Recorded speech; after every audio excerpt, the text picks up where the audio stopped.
You might be asking yourself, Bugsr, this title is very similar to all the other titles you use for books like this. What makes this one different? Why should I watch this one? Well, let me say that this book is generally the worst one I've read so far. We've gone over some of the worst and most disgusting and disturbing books humanity has to offer, like Tender as the Flesh, Playground, or even Cows, which used to be my most disturbing, but it has been thoroughly dethroned by this book with no questions asked. If you are unfamiliar with my channel or the splatterpunk genre, just know that these types of books thrive on being as disgusting and uncomfortable as possible. It's sort of a counterculture of horror novels, as instead of being subtle and creepy, it's in your face and disgusting, which is the genre of the book we are covering today. And that book is Woom by Duncan Ralston, an author we have not yet covered on this channel, but he has thoroughly and readily disturbed me to my core with this one, and I have read tons of other splatterpunk books. Now, this book is very short compared to what we usually read, this one only being about 130 pages, so this video is going to be pretty short.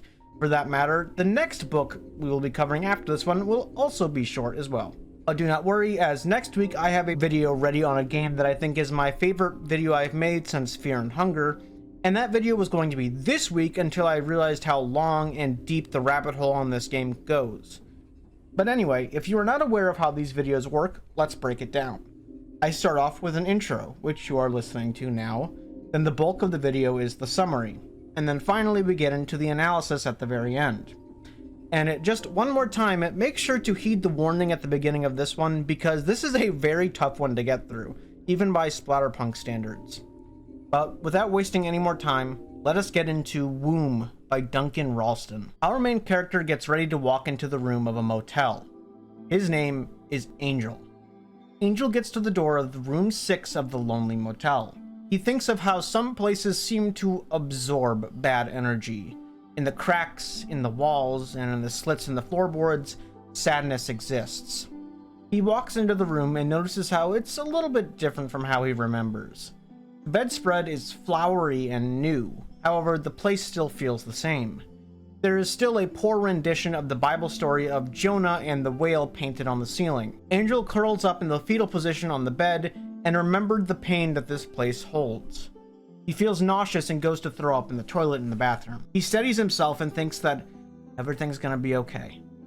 Everything started in this room, and today, everything is going to finish in this room. He looks in the mirror at himself. He is a light-skinned, bald man with a scar on the top of his head. Angel thinks how most people would call him ugly, so he would compensate by wearing nice clothes.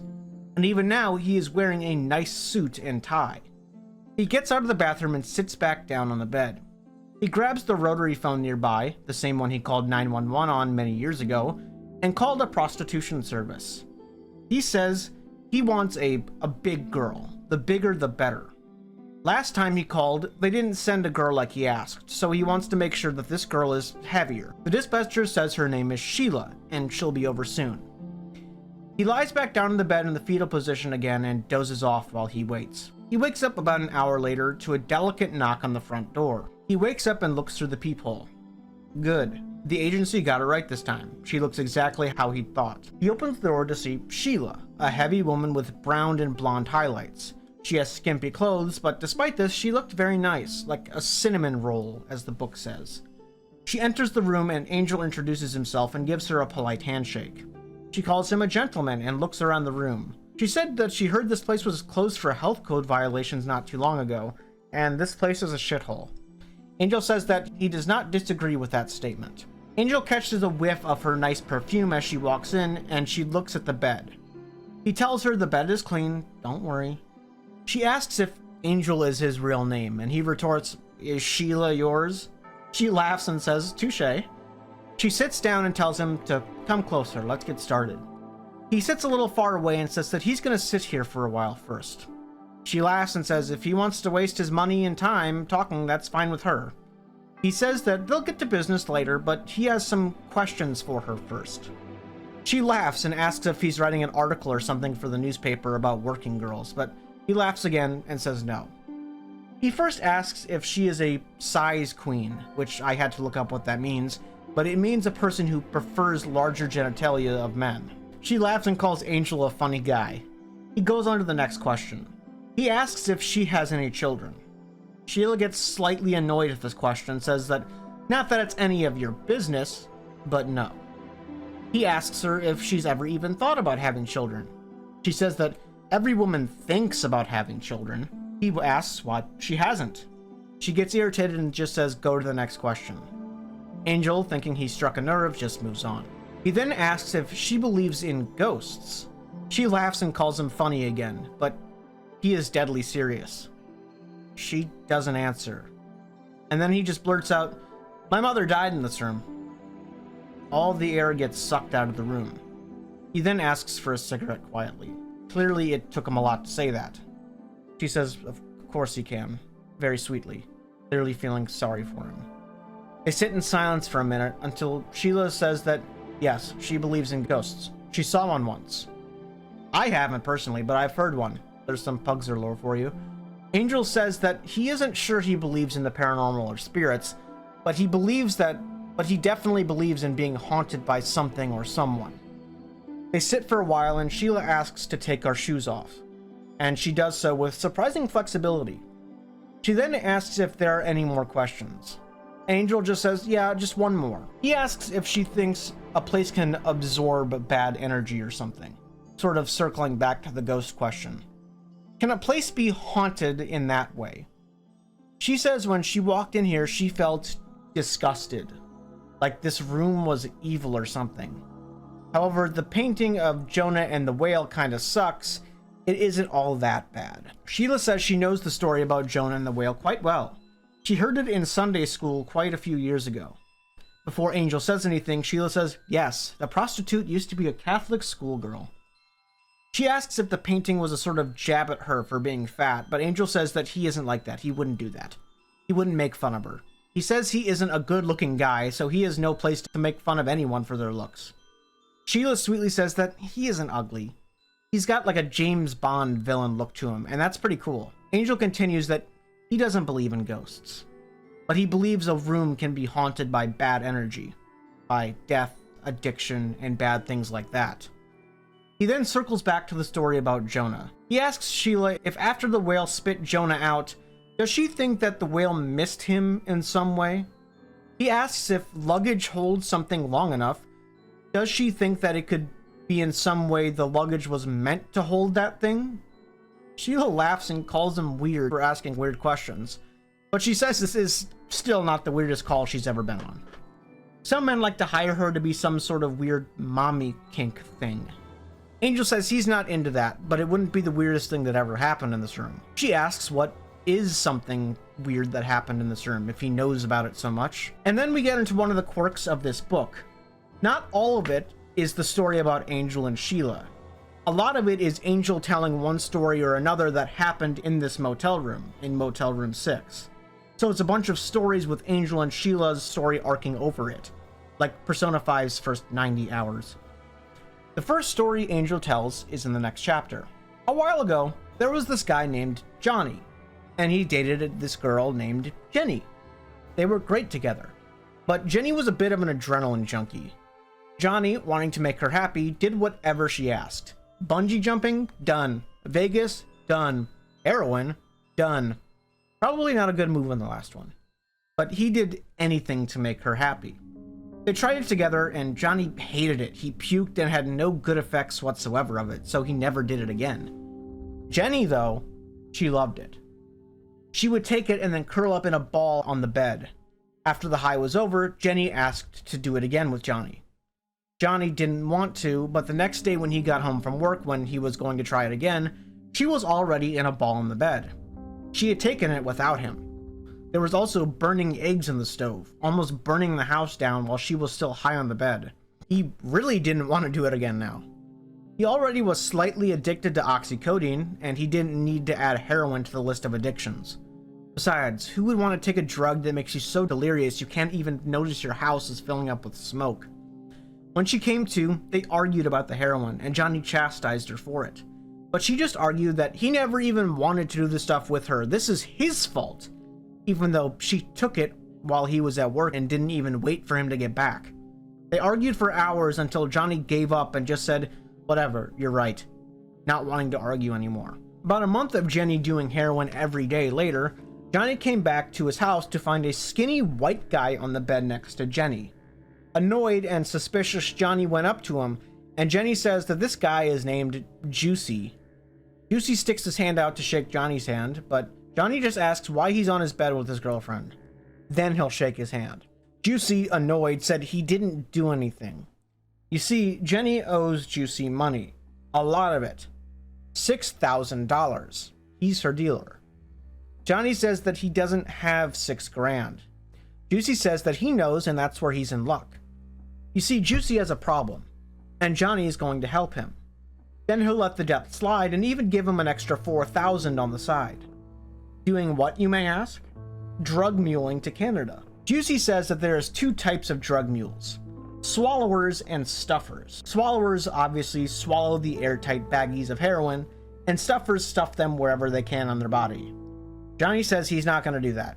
He's got a job. He has a reputation to protect. Juicy says that, well, so does he. Juicy says that Johnny is going to do this for him. Jenny looks like an addict, and she'll be searched everywhere at an airport.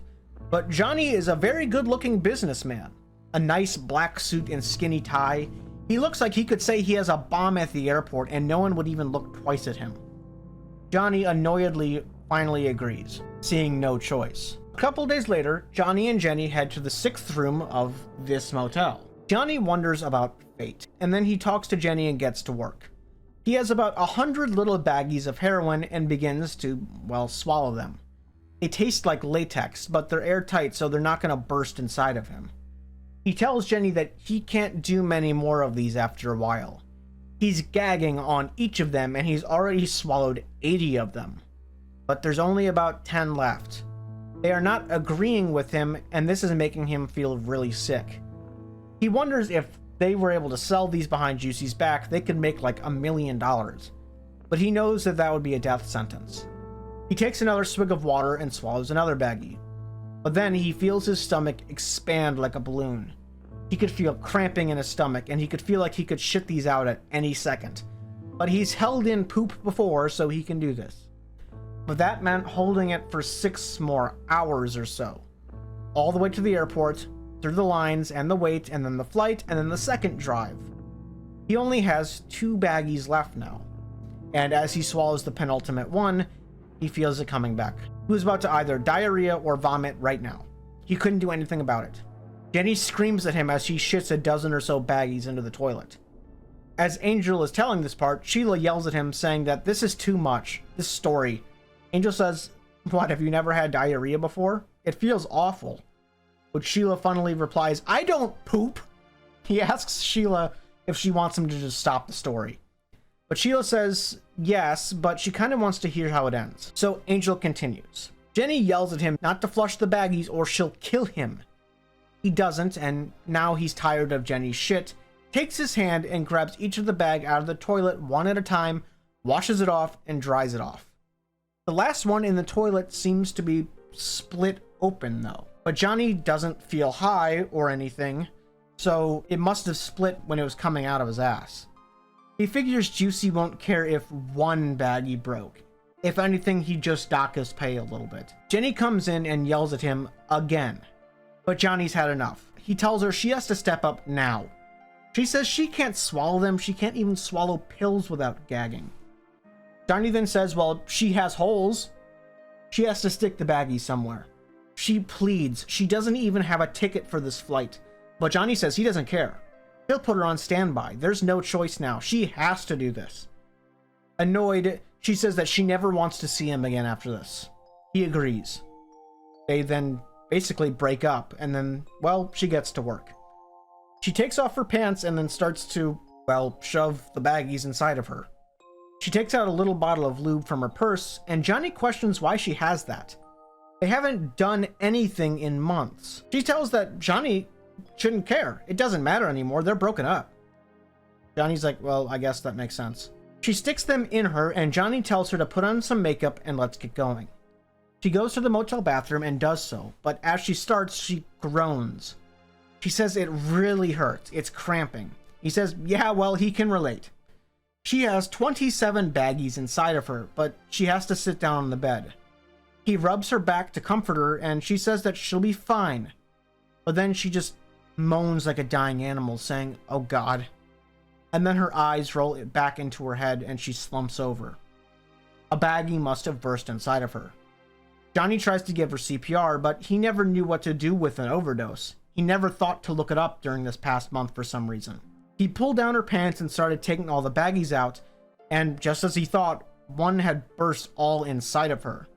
He thought to call an ambulance, but he realizes he can't. Juicy will kill him and he'll go to jail. He pulls all of them out, and when he gets to the last one, he pulls something fleshy out.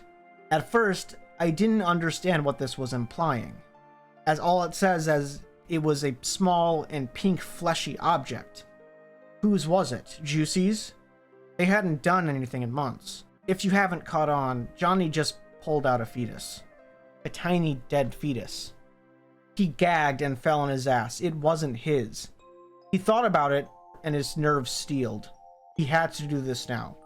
He wanted to be the mule. He had to. He needed to do something to take off of his mind what just happened, and to not be in the same room as the body when it was discovered. He thought that Juicy had to pick this room, didn't he? Of course. He took all the baggies and dry swallowed all of them somehow, through sheer willpower, I guess, as the woman he once loved lie dead in the bed in the same room as him. He then leaves the hotel and isn't caught. Sheila shifts at the end of the story, rightly so, rightly uncomfortable. She says she needs a drink of water after that. She asks what happened to Johnny. Did Juicy kill him? Angel says no. He actually delivered the package just as planned.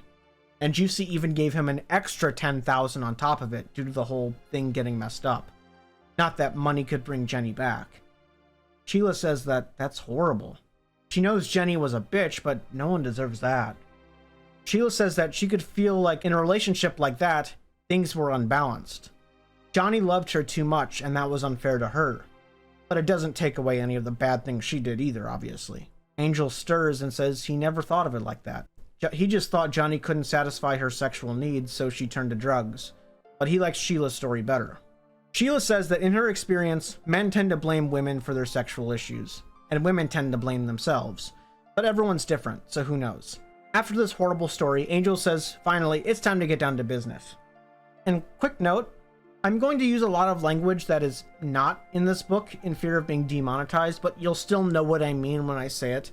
So just know the book isn't so vague as I am going to be, but the message at the end is still the same. Angel takes out a gym bag, and Sheila laughs and asks if there's drugs in there. He says no, and he pulls out a toy, let's say. A small one. Sheila says it's going to take a lot bigger toy to get her off than that. And then Angel asks does she have any piercings? She says just one on her tongue. Why? Does she know how piercings get stretched? She says no. Angel talks about gauges and how they are meant to stretch piercings, but right now this is seemingly irrelevant. He then takes out a bigger toy. Sheila says that's more like it. And then Angel pulls out a giant toy. Sheila laughs and says now we're getting serious. Sheila takes her pants off and they begin using the smaller toy. And as they start, Angel continues his story. He says that in the end, it was okay. Johnny did get back at Juicy, you see. Johnny had a porn director friend named Chuck, and he referred Juicy to this guy. Juicy was eager to do some stuff for him. However, little did he know, Johnny had a plan for revenge with this director, and he was in on it. You see, they find this stripper, known as Candy Rains. What a nice name. The reason is she has a bit of a reputation to quote unquote be like a garden hose down there. She would perform at strip clubs and she had like a trick that she would do. She would give herself an enema with water and glitter mixed in before a show and then do her business on stage and become a literal human fountain with glittery juices and such. The plan was to do that during the shoot, but to mix cornstarch and red food coloring together to make it look like blood during the act with her and Juicy to kind of scare him. Deep red blood, and have her do her thing while Juicy was doing his thing during the shoot. Chuck was okay with all of this because Johnny paid him a ton of money from the drug mule job, and then they'll both extort Juicy after this and blackmail him with the video. Little did Juicy know that he literally financed his own blackmail. As Juicy was going to town during the shoot, Chuck gives Candy the signal, and she bit down and let loose, spraying fake blood all over and over everything, getting it all over the room. Juicy pulled back and starts freaking out like anyone would, looking like he was about to throw up, and in addition to all of that, Candy had prolapsed during this because of all the explosive force. If you don't know what that is, I recommend you do not look it up. But Juicy freaked out, obviously, and ran out of the room into the parking lot covered in fake blood and all naked and such, and he ran home. All caught on film, of course. After that, they told Candy what happened, and she's just like, "Oh, dang it, again?" As if that was just like a common occurrence. Johnny then blackmailed Juicy for $50,000. Sheila says that she can sort of feel a kinship with Candy. They both have sexual superpowers. They laugh, and Angel asks if she wants to move up a size now. She says she can try, I guess. Angel pulls out that giant cone, and Sheila says that that thing is as big as Angel's head. As they start this next size, Sheila asks how Angel knows all of these stories. Does he know Johnny or something? Angel says that him and this hotel room are like old friends. Sheila finds this strange, but Angel asks if she's never been friends with like a stuffed animal or something. She laughs at this, and Angel pushes the toy a little further, widening the gap to an impressive 8-inch diameter. Sheila says as far as clients go, this isn't so bad. She's having fun. Some guys like to choke or piss in wine glasses and make her drink it, but telling stories as they play with toys is actually not even that bad. Sheila says that maybe she should write a book about all her experiences in the business. Angel says that, well, shit, he'd read it.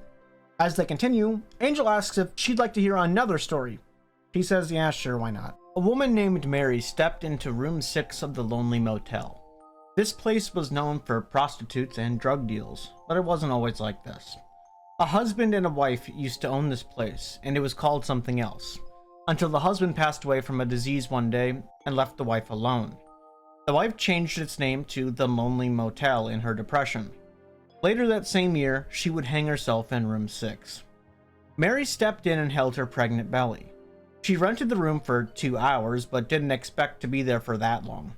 Her husband had left her recently after she decided to keep the baby that she had, which was conceived out of rape. Sheila stops the story and says she didn't think this was going to be a rape story, and stops him. Angel asks if this is too much of like a trigger for her, and she says it's not, but she's tired of flicking the TV every day and seeing things about rape culture, how a woman was raped and killed today. Can't a woman just not want to hear it? Angel, understanding where she's coming from, fast forwards a bit as to not upset her.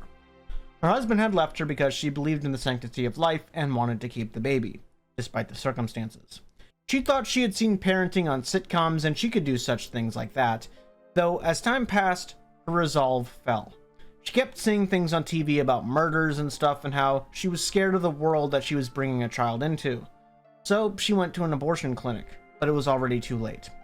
Even with the circumstances. She was already about 35 weeks along, which in the state of New York was way too far along.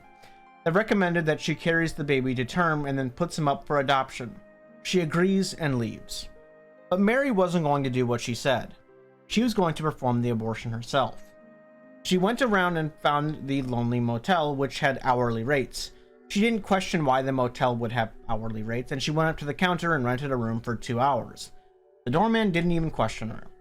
She asked him if there were any hangers in the room, and he said, yeah, they all have hangers. And then she asked if they were wire coat hangers. He once again does not question this for some reason and says, yeah. The police would scold this man over this later. Mary went up to room 6 and sat down. She took the hotel pad of paper that comes in every room and started writing a note. One addressed to, quote, my unborn child. She felt it poetic to write a note to him, and it was a sign of her deteriorated mental state. She wrote down about the assault, the rape, and the father leaving and everything.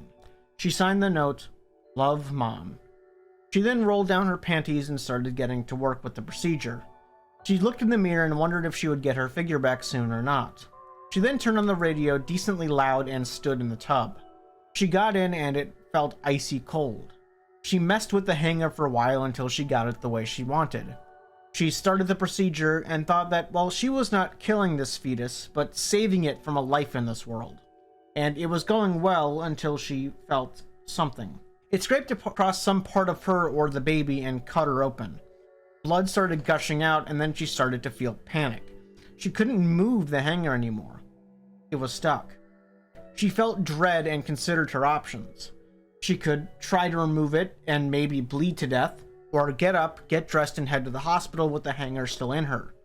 The thought of the disappointed doctors' faces if they saw her flashed in her mind, and then she thought, well, she has to get the hanger out. She won't suffer that embarrassment. She twists it just the right way, and it comes out, thankfully. The baby's still alive, however. As she got out of the tub and stood up, she felt woozy.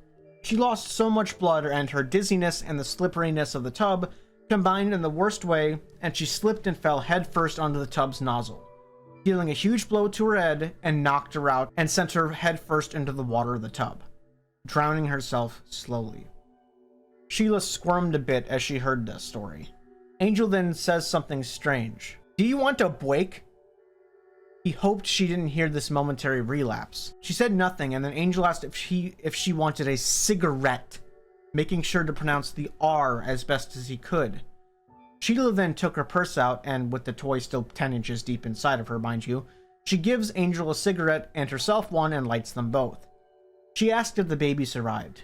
Angel said that, miraculously, yes, the baby did survive, although the mother obviously did not. She drowned. After the 2 hours turned to 3, the doorman stormed up her and knocked on the Woom. He corrects himself again, the room, and he found her and called the police and paramedics. Sheila stops and stares at Angel for a second. She says she doesn't want to be rude, but did Angel just lisp? Angel, frustrated, said it's not a lisp. A lisp is when someone can't pronounce the letter S. He says speech therapists called this a rhoticism. However, he put a lot of work in, and now this only happens when he's stressed out. She says that she hardly even noticed. It could be worse. He laughs at that. They sit in silence, and Sheila finally says that she did want to be a mother when she was younger, but she can't. When she was young, her lady parts were damaged very badly. She had a trachelectomy, a procedure that makes it so she can't have children anymore. She says it makes her feel almost like she's missing a part of her. Angel apologizes about this, and they talk some more. Angel says, "What's the weirdest thing a client's ever done?" And she replies, there was a guy who was into queening, or face-sitting. He had a box for his head and everything. She said that besides the box, it wasn't that much of a red flag. Angel asked if he had any red flags when she got here. She said at first, yeah, the room felt disgusting, but she realized this was a well-known spot for prostitutes, and he looks very well kept and such. So no, he didn't have that many red flags. He's also African American. Angel asks, why does that matter? And she amusingly says that everyone knows that serial killers are usually white guys. They laugh, and she said that he also didn't cover his scar on his face. Usually, serial killers like to keep things perfect, so they wouldn't allow that blemish on their face. He also had a bag of toys, which at first she was put off by, but when she looked in it, it really was just toys and lube. He then asks about the face-sitter guy, a story from her for a change. She agrees and tells the story. Sheila starts her story about the face-sitter, and although the story isn't all that important to the whole main arc, I feel it holds some themes, so I will quickly run through it. She said that she went to this appointment with this guy, whom she calls the smotherer, and he wouldn't hold her gaze, almost like he was nervous or a sub or something like that. She made him sit on the bed and use that smother box, and he just used it, and they had a fun time, and she baptized him with her fluids. He said it was super intense, and the face-sitter said he was on the verge of suicide because he could never fulfill his sexual desires, and this was almost like a born-again experience for this man. Sheila then asks Angel if he can imagine killing himself because he could never experience a fetish or something like that. He says he guess he can. Few things about sex are rational, right? Angel says that it would happen that he actually has a story about smothering too. Sheila says, of course you do. He says that there was once this young, angry man who was upset with everything in the world. He'd only loved 3 women in his life, one of which who was his mother, who was dead, and the other 2 women he had loved eventually betrayed him. He tried church support groups and stuff like that, but it bored him. One morning, he was reading the newspaper and he saw an ad that said, "Overcome your anger, rebirthing could be right for you." If you are aware of the story of Candace Newmaker, a real case that happened in the year 2000, you know where this is going. The ad said to just send in $1 singular and they'll contact you with the information. The angry man had nothing to lose and didn't see a reason not to try it. It was just $1, so he sent one in. Weeks passed and he figured that he just got scammed $1. And it's just $1, who cares? He got a letter 2 weeks later with no return address. But it told him to specifically go to this address, which was the address of an abandoned factory. Now, I don't know about you, but I absolutely would not have gone to that address, but our angry man does anyway.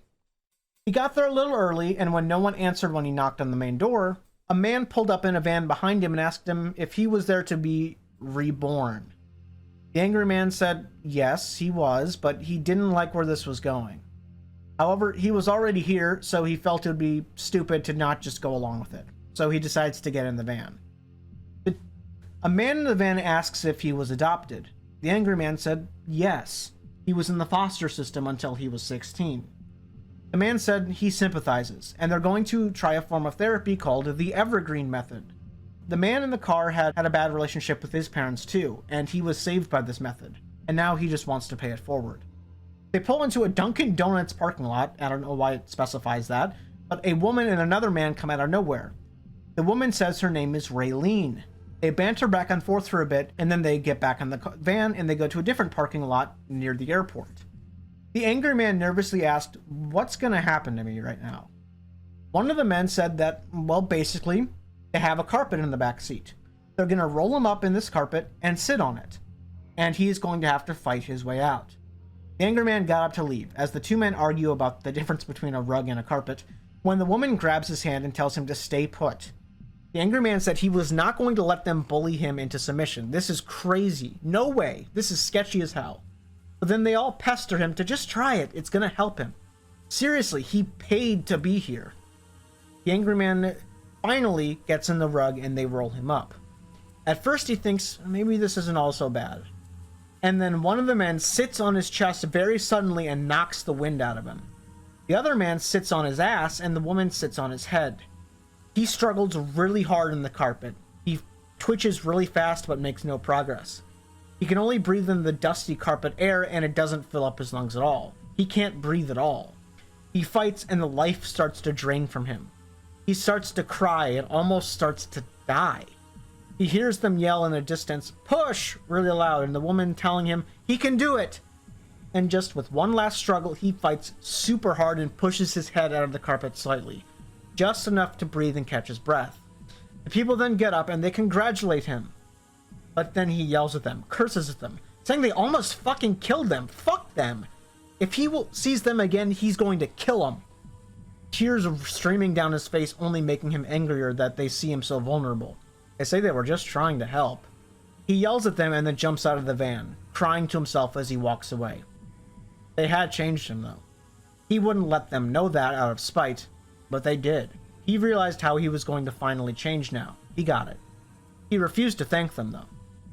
Sheila held her breath and finally said, "That man was you, wasn't it, Angel?" He nodded. This story was about him this whole time. She felt horrible for him, sympathized. Sheila said that her mother always told her to hug her enemies. But that was horrible. She said she's not sure she would even hug them.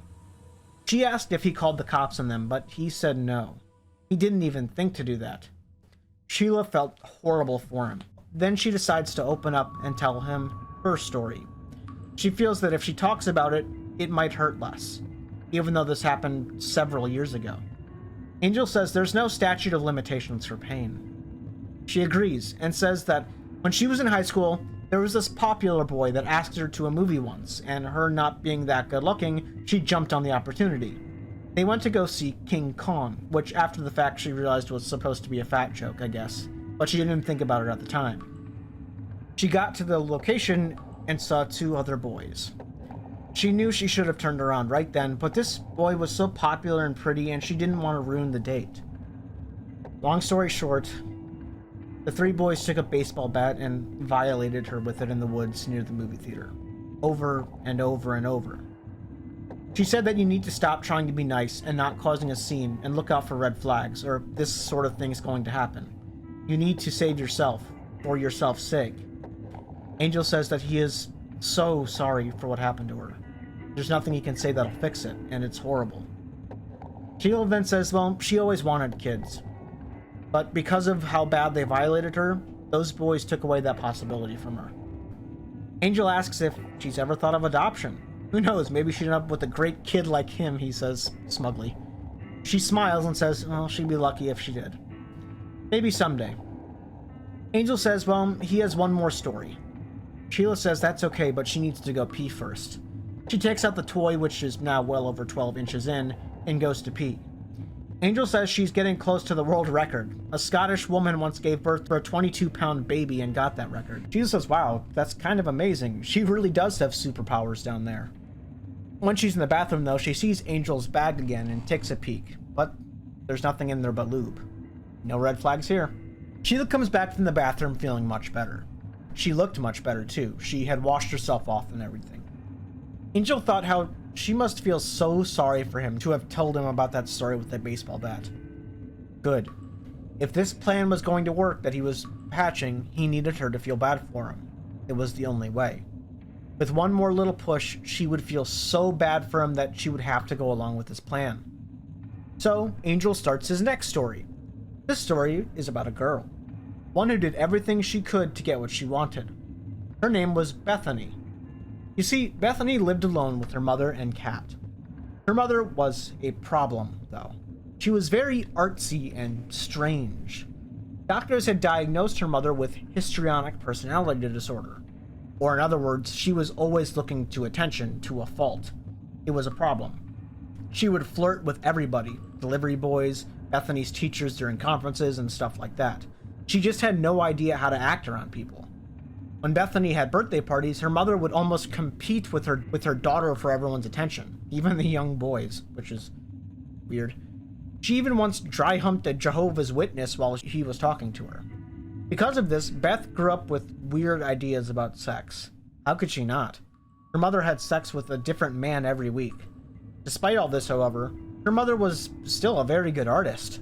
She had arts and crafts and stuff all over the house, clay pots and paintings and multimedia stuff everywhere. So much so that it overflowed like a hoarder's house. One day, it was overflowing again, and Beth's mom had to put a mannequin in her room just for storage, as she was going to use it eventually and had nowhere to put it. It creeped Beth out at first, but as time passed, she kind of just got used to it, even though he was naked. It was like a Ken doll with a smooth crotch and a weird bald head. She started saying stuff like, "Hello, Andy," whenever she got home from school, which is what she named it. Eventually, she started talking to it more and more, almost like a diary. She would bounce ideas off it. Of course, it didn't talk back, but it was almost like therapy having someone to talk to. One that wouldn't talk, but just listen to her. Bethany, like all girls, eventually started growing up and had sexual thoughts and stuff. She figured if she was going to start dating boys like all the other girls in her class, she was going to have to learn how to kiss guys and stuff like that. So one day she figured she would just practice with Andy. Why not, I guess? She first kissed Andy and felt nothing. How could she? It was a mannequin.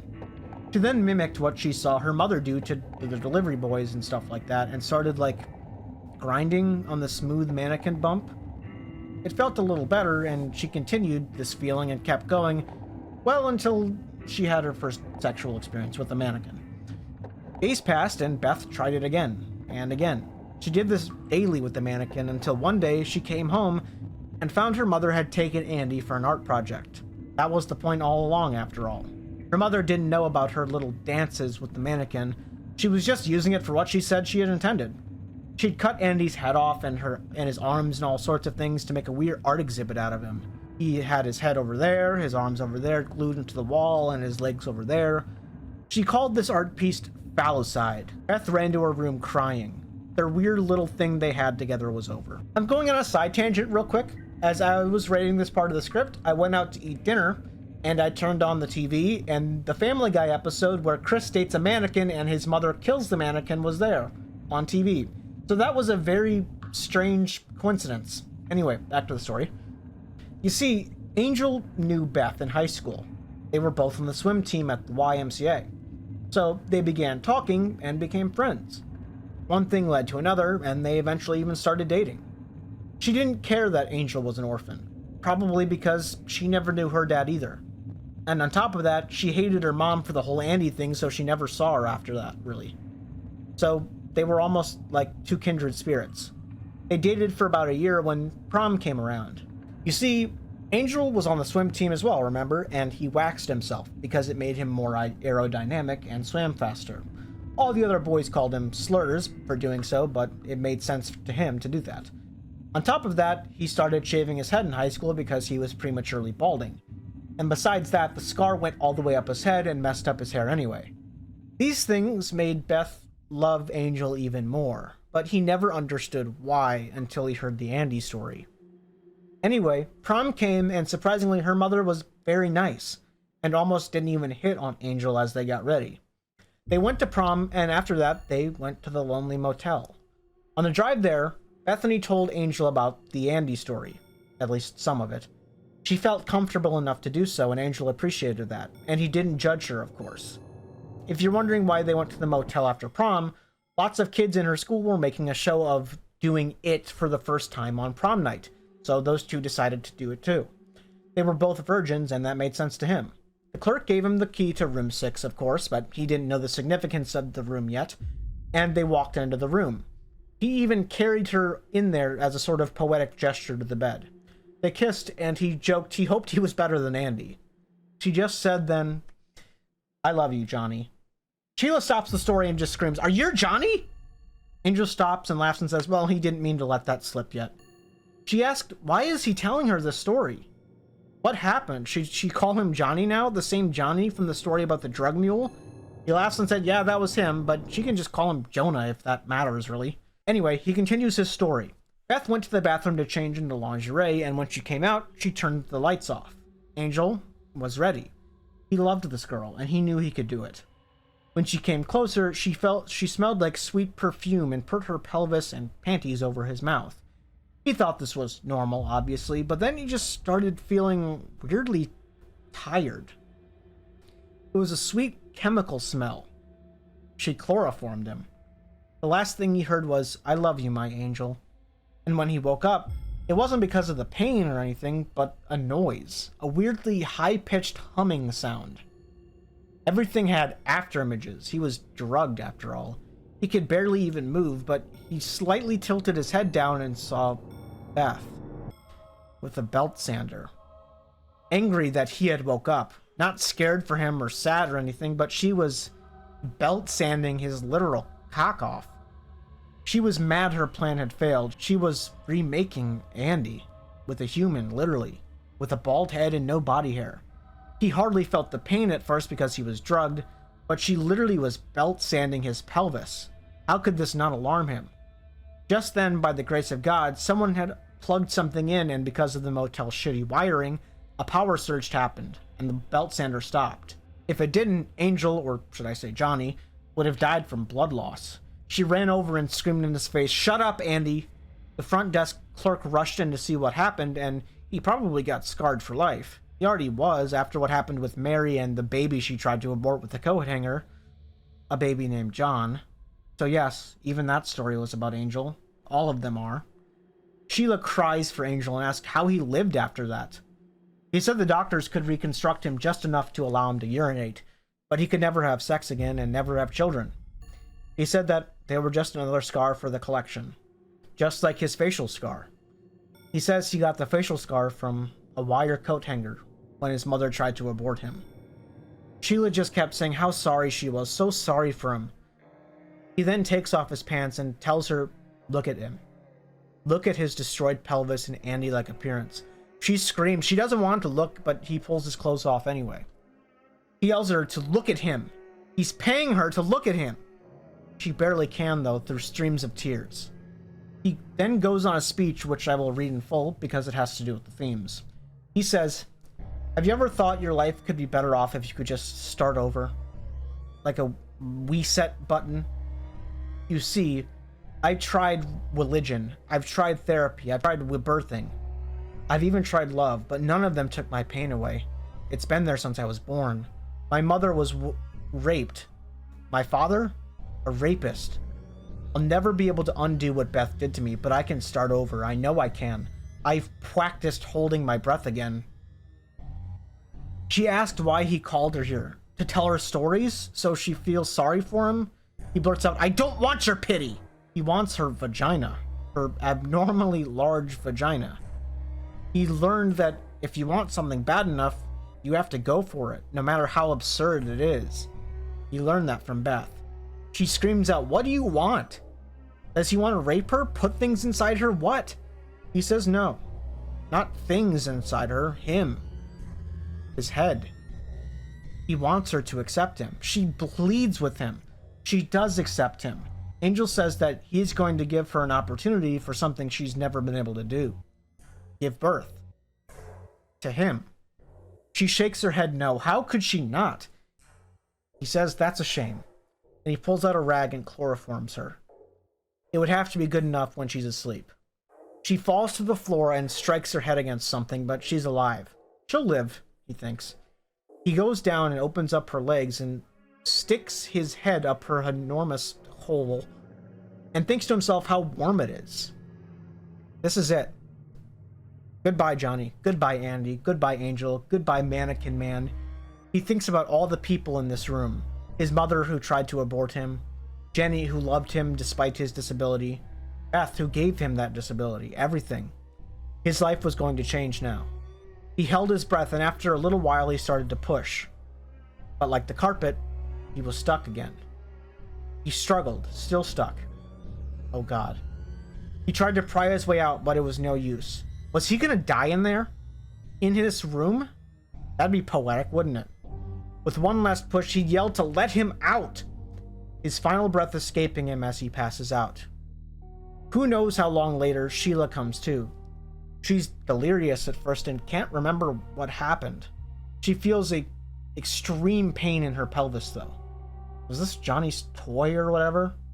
Then she remembered. Oh shit, oh no. She looked down and saw gallons of blood and Angel's body sticking out. Was it his blood or hers? She didn't know. She pushed and pushed. Nothing. Horrible. She felt sympathy for that woman with the world record now. She tried to stay calm, but how could she?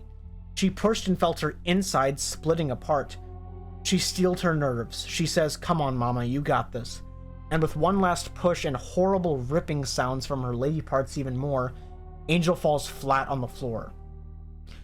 Sheila falls back in a puddle of sweat, blood, and other fluids. She had to catch her breath before she could even look at the dead man on the floor. But when she did, he wasn't dead. He was breathing, looking at the ceiling. Was Angel okay? Was Johnny okay? In a vegetative state or something? Why did she care?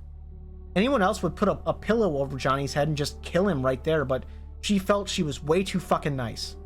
She didn't hate this man, she pitied him. Even though he raped her, literally with his head, she pitied him. She wondered where he was in his mind. Was he delirious or brain dead or something? What? He just stared at the ceiling without saying a word. She hobbled over to him and hugged him, saying it's okay. She'll make him better. She'll make him a good man again. She'll feed him, change him, bathe him, whatever it took. Johnny starts to say something, but she shushes him and just hugs him. It was gonna be okay. That's it. That's the end of Woom. In my opinion, the most fucked up book I have ever read. Over cows, playground, tender as the flesh, everything. That was quite the trip, right? I actually quite liked it, almost as much as Playground. The story is just crazy, and the themes are also pretty nice. So we have some stuff to talk about here, so let's get into those now, shall we? The first one is empathy. Angel and Sheila both share a horrible past and are forged by traumatic experiences. Both of them are very sad and empathetic characters, and they have their own flaws, and we tend to empathize with them. Well, at least Sheila in the end. So there's a crossroads at the end of the book, where one person's past defines them, one person forges ahead and becomes a better person. Angel went through a horrible trauma. He didn't deserve any of it. but in the end, he conformed with the world that his past made him visualize. While Sheila overcame her horrible past and showed she truly was a warrior, stronger than anything in her past, showing you how your past, although nearly impossible, does not necessarily define you. In the end, Sheila was the hero and the strongest person in the book. The second, I believe, is the humanization of, well, sex workers. Too many people today really bastardize sex work, and I think this helps you humanize them, as people in that position generally have a reason why they are in it. They're humans just like anyone. In this case, Sheila is very much the hero, the best person in the story, and she's even really funny. Another theme is how places can hold memories. The room of the motel is a character just as much as Angel is. It's defined with tragedy and horrors beyond comprehension, saying that places can hold emotions and cause things to happen just as much as any person can. Of course, because for some reason every video on this channel somehow comes back to this theme, the cycle of abuse is prominent here too, and how it's nearly inescapable. But those who are truly strong can break the cycle, like Sheila with love. There are several other smaller themes in this book, like rebirth and connection, but I want to hear what you think this book is about. What do you get from this story? I really do love this book, and I also think it's as horrible, if not more horrible, than any other book I've read. And I really hope you enjoyed it too. And I will hopefully see you next week with a truly special video on a game I really want to make. I love you all, and I'll see you guys then.